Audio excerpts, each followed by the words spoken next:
when you really sit back and think about Rick Grimes and Daryl Dixon. It's wild how both of them spent years thinking the other one was basically gone for good. Rick straight up thought Daryl just moved on, kept surviving, and probably found another crew to run with. In Rick's mind, Daryl is that guy who always lands on his feet. The dude who could get dropped in the middle of nowhere with nothing but a knife and somehow build a whole new camp by sundown. So to Rick, Daryl was alive, but unreachable. Meanwhile, Daryl had almost the exact opposite vibe going on. Daryl legit thought Rick died that day on the bridge. No questions, no doubts, no, maybe he's out there. In Daryl's head, Rick went out doing something heroic, in the most Rick Grimes way possible. And honestly, Daryl kinda carried that weight like it was carved into him. It was one of those losses that didn't go away. It just sunk into the bones. You can tell Daryl never fully got over it too. Dude spent literal years out there by himself, in the woods, in rivers, following any tiny clue he thought might lead to Rick. And the second he ran out of leads, he'd just find more. It was borderline obsessive, but in a quiet, Darylish way. That man was grieving and searching at the same time, every single day. And if Rick knew that, if Rick saw how Daryl tore up the world trying to find him, he'd probably break. Rick never thought Daryl would go that far. To Rick, Daryl was strong, independent, and unstoppable. He never pictured Daryl wasting years chasing a ghost, especially not his ghost. Rick would have been hit hard realizing Daryl basically postponed living his own life just because he couldn't accept Rick was gone. On the flip side, imagine Daryl finding out Rick wasn't dead, just taken. That hits in a whole different way. For Daryl, it'd be this mix of shock, relief, and straight-up rage at the CRM for stealing Rick away like that. And then you'd have that classic Daryl guilt, the I should have found him guilt, even though there was literally no way he could have known. That's just how Daryl's wired. But here's the crazy part. Both of them always held on to a piece of each other. Rick kept Daryl in the back of his mind as the friend who'd survive anything, and Daryl kept Rick alive in his heart as the guy he refused to give up on. Two completely different perspectives, same bond underneath it all. And now, knowing they're both out there, both alive, both still fighting, that eventual reunion is going to hit so much harder, because it's not just, oh cool, you're alive. It's two dudes realizing how wrong they both were, and how much that one misunderstanding shaped the whole path of their lives. Another thing that hits different is how both of them kinda use the other as a mental anchor without even realizing it.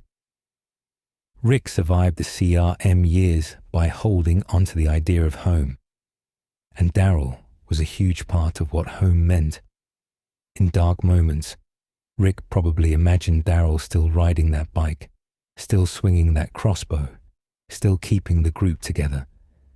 It gave Rick something to fight toward, even if he never thought he'd actually make it back. Daryl, on the other hand, built his whole day-to-day life around the idea that Rick deserved closure. Every time he found a random boot print or some broken twig that maybe looked kinda like Rick, he treated it like a sign, even when he knew it was dumb to hope, even when the world moved on and everyone tried to get him to move on too. Daryl just didn't. He couldn't. He stayed stubborn in the most Daryl way possible. It's also wild how their personalities flipped because of what they believed. Rick got more reserved, more calculated, more trapped mentally because he thought his people were safe without him. He figured the group adapted, rebuilt, handled business. Meanwhile, Daryl became more reckless, more desperate, because he thought Rick died saving them. It pushed Daryl into this quiet, emotional survival mode that he normally avoids. And if you imagine those two finally sitting down and comparing notes, that conversation would be insane. Rick's like, "I always knew you'd be okay." And Daryl's basically like, "Bro, I lived in the woods for 6 years because of you." The irony is hilarious and heartbreaking at the same time. Daryl would 100% be annoyed after the shock wore off too. Not in a dramatic way, just that classic annoyed Daryl grunt. Like, "Man, you could have at least sent a sign." Meanwhile, Rick's gonna be like, "My brother in Christ, I was kidnapped." It's comedy waiting to happen. And then there's Michonne. She's the bridge between their two worlds. The only one who knows both sides of the story. She knows what Rick thinks. She knows what Daryl thinks. She's seen the grief on both sides, and she's carrying all of it on her back. When those three reunite, Michonne is going to be the one standing there like, "Finally. Now y'all can stop being dramatic." Plus, you know Judith and RJ play into this too. Rick thinks Daryl's been helping raise them, guiding them, keeping that family bond strong. And he's right, but not in the way he imagines. Daryl did support Judith like a dad, but he also distanced himself because he couldn't handle the grief. Meanwhile, the kids grew up thinking Uncle Daryl was this wild protector searching the world for Rick. The story's going to hit Rick in the chest when he realizes the truth. Then there's the guilt both sides are going to have to shake off. Rick's going to blame himself for disappearing. Daryl's going to blame himself for not finding Rick. Michonne's going to blame herself for not coming back sooner. It's a mess. But it's the kind of mess that makes the reunion emotional as hell. The CRM, though, they're the real villains in this whole misunderstanding. They bet on the idea that Rick's people wouldn't come looking. They bet on Rick believing his sacrifice was final. They bet on the group eventually moving on. And honestly, they underestimated the power of friendship in the most dramatic Walking Dead way possible.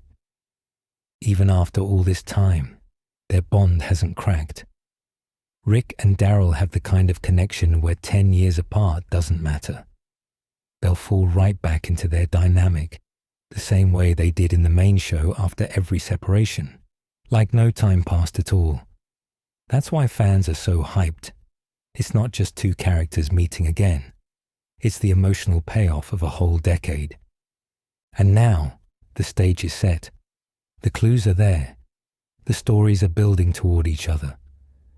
When Rick finally sees Daryl again, and Daryl realizes Rick is actually alive and breathing in front of him, yeah, that moment is going to shake the entire franchise. It's the reunion everyone's been waiting on. Rick's belief, Daryl's grief, and years of misunderstanding crashing into one explosive moment.